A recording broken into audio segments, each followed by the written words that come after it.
Live pictures out of Concord, New Hampshire. The Democratic presidential race is certainly right now in the hands of New Hampshire voters.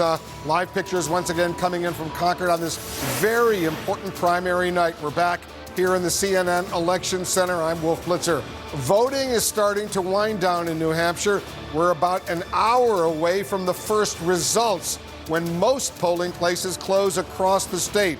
There are certainly a lot of candidates to choose from. We'll soon find out if New Hampshire can bring any more clarity to this presidential contest. We're expecting a new showdown between Bernie Sanders and Pete Buttigieg as their razor-close results in Iowa are still under review. Joe Biden and Elizabeth Warren both want to up their games after Iowa to recharge their campaigns. They may be facing heightened competition tonight from an energized Amy Klobuchar. Jake, we're about an hour away from the first results of the night. That's right, Wolf, and there's a lot hinging on this evening. Let's go right to the Sanders campaign headquarters where we find Ryan Nobles, Manchester, New Hampshire. And Ryan, how are the Sanders people feeling right now? Well, Jake, I think you can tell by the size of this arena where they plan to hold a victory party tonight that they're feeling pretty confident.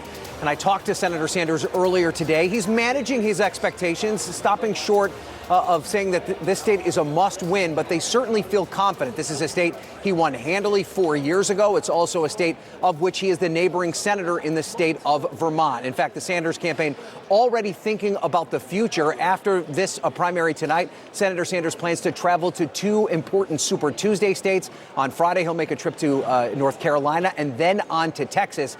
The Sanders campaign feeling that they're in a very strong position right now, but they are still concerned about their turnout operation and making sure that their voters get to the polls. They're continuing to work on that right up until the last minute. But, Jake, it's clear that they're hoping to bring home a victory here tonight in New Hampshire. All right, Ryan Nobles with Sanders headquarters in Manchester, New Hampshire. And let's go to Abby Phillip with Buttigieg headquarters. And Abby, Sanders did not know who his primary competition was going to be for this primary. He's obviously from neighboring Vermont, won the New Hampshire primary 4 years ago against Hillary Clinton. But it is Pete Buttigieg from the fourth largest city in Indiana, South Bend, who actually came in with the momentum and looks like he's actually giving him a run for his money. That's exactly right. I think a lot of people did not expect Pete Buttigieg to be in this position coming into New Hampshire, but the campaign is taking as much advantage of it as they possibly can. And now their measuring stick has shifted a little bit. It shifted from being in relation to Joe Biden, the former vice president who has for so long been at the top of the polls, to Bernie Sanders, who they ended in Iowa in a virtual tie with. So now, as I'm speaking to aides over the last few days and today, they're telling me that they're hoping for a close finish with Bernie Sanders going into this thing. And in fact, over the past couple of days, as Buttigieg has been the center of attacks from all of these different candidates, they've been feeling pretty good about that situation. They view it as an opportunity for him to redirect to his core message, and it's given him a bigger platform, they believe, to have that core message seen by a lot of voters. And as we just heard from our early exit polls, it seems that almost half of New Hampshire voters made up their minds in these last few days. For the Buttigieg campaign, that is very good news. The combination of the surprise finish out of Iowa and the heightened attention from all of these other candidates makes for them, they think, a good opportunity for them to get in front of a lot of voters who are just now making up their minds, Jake.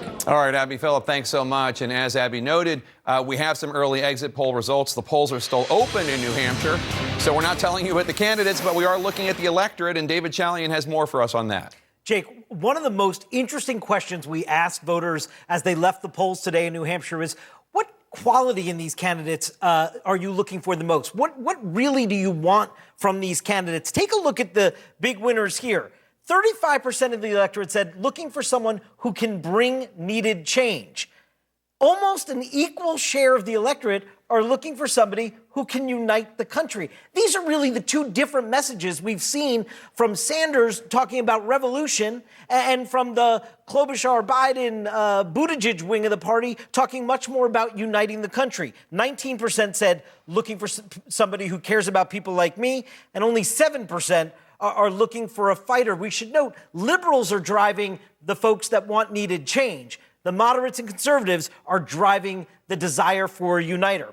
We also asked, are you going to be with the Democratic nominee in November no matter what? 83% of today's primary voters say, yes, they are going to vote for the Democrat in November no matter what, but 13% say no. It matters who that nominee is, and this is going to be an important number to watch throughout the entire primary season as it gets more intense, as there becomes a more heated Democratic battle. Will the party start fracturing, or is it going to stay unified on the goal of defeating Trump? And then this may be one of the most interesting numbers of the night. We asked folks, do you think that if a woman is nominated as the Democratic Party standard bearer, would it be easier to beat Trump? 11% said it would. 30% said it would be harder to beat Trump with a female Democratic nominee. 58% said no difference. And I'm sure no woman watching is going to be surprised at this, but women were actually more apt to say that nominating a woman would make it harder than were men. Jake. That's fascinating, David Chalian and Dana Bash. I mean, let's start right there because obviously the idea of whether or not being a woman candidate would be harder, 30%, with women really leaning into that one. Perhaps not a surprise, but in an election where a majority of the Democrats that were polled today said that beating Trump was more important than agreeing with the candidate they voted for, that is a harrowing number. No, it really is. But it also, so there's the woman issue, and I think you're also referring back to the first thing that David Chalian was talking about how split the people who were voting today said that they were on the bring needed change or can unite the country. And it's a reminder that the bring needed change is definitely, I mean, obviously all the candidates are arguing that they're going to bring change, and they will. But it's much more the Bernie Sanders, Elizabeth Warren message than the revolutionary, rather than the Joe Biden, Pete Buttigieg, Amy Klobuchar, we need to come back together message. And the fact that there's almost no difference, it's about a third believe in each, it just shows how conflicted the electorate as a whole is as to which way to go. And you can see why some candidates have been changing their message in the last few days. Amy Klobuchar really leaning into the empathy. You see, cares about people like me, 19%. Amy Klobuchar, the last few days on the campaign trail, really talking about how she has empathy. Wolf? All right, guys, thanks very much. I'm with John King over here, about 50 minutes or so away from most of the poll closing in New Hampshire. What are you looking for? Get to count votes, which is going to be fun. These are the early votes from those two towns that vote at midnight and do their votes. So that's an early start, but it's just a beginning. This is going to be when we get going. Senator Sanders is obviously favored. One thing we want to do, remember, this is New Hampshire, this is Vermont. We can go back in time. It's a two-candidate race. We don't expect a blowout like this. Sanders is favored. One thing to look at when results start to come in is let's take a look at places where he ran really strong last time. You see a lot of that? New Hampshire-Vermont border. He ran strongest closest to home. Let's see if that plays out tonight or if there's a dilution of some of his support there. Some over here in the eastern part of the state as well, more liberal, progressive strongholds. In those places you're looking, is Sanders winning again? And even if so, by what margin? Has Elizabeth Warren, Pete Buttigieg, even Amy Klobuchar, are they cutting into his progressive base? That's one thing we will look at there. Another thing to look at is, if you remember, go back to the Iowa experience. I'm going to flip this up, and then I'm going to go back to the 2020 map. But these are counties. This is from the 20 primary. So let me come back to this. It's an easier way to look at it. These counties highlighted are all, they're not counties, excuse me, it's New Hampshire. They're townships. All voted twice for Barack Obama in a general election and then flipped to Donald Trump. Remember, we watched that on Iowa night. We didn't get results on Iowa night, but when the results finally did come in, that was a place where Mayor Buttigieg has focused a lot of his time and energy trying to convince more moderate, remember, a lot of undeclared or independent voters in New Hampshire, trying to convince those people come back to the Democratic Party. Does he run well there? And let's just come back to this blank, take those off for a little bit to come back. Just a few other places to look for. Most of the people, I'm stretching this out because most of the people in New Hampshire live in the southern part of the state. Is Elizabeth Warren going to disappoint, or she's from Massachusetts? If Bernie Sanders is going to be strong on the Vermont border, can Elizabeth Warren get some help from a lot of people who've left Massachusetts, especially to move to places like Nashua to escape the higher taxes? That's a key test for Senator Warren.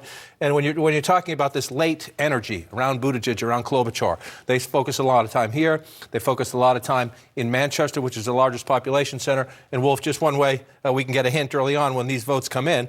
I just want to show you. These are bellwether townships. There are 6 of them. They have been right in every Democratic primary going back to the 1950s.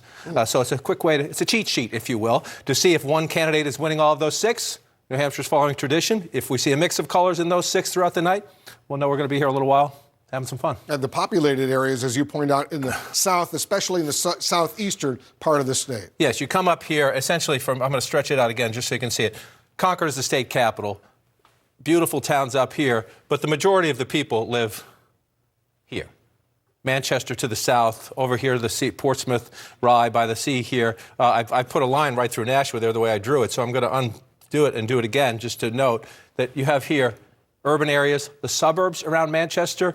Bedford, for example, a little town just right next to Manchester. It's Republican. It'll be red in November, most likely. But it's one of those places. Remember, in 2018, the suburbs revolted against Donald Trump. Hillary Clinton won Bedford against Bernie. One of the few towns she won against Bernie Sanders. More affluent suburban voters. That has been a place where Warren, Buttigieg, Klobuchar are fighting it out. A lot of places to watch for some clues. Boston, Massachusetts, not too far away from the southern part of the state. World's greatest city, some of us would say. All right, we're getting closer to the first votes out of New Hampshire when most polling places close at the top of the hour. Right now, we're seeing a surge in new registrations among voters in Dover. We'll go there live. That's coming up next.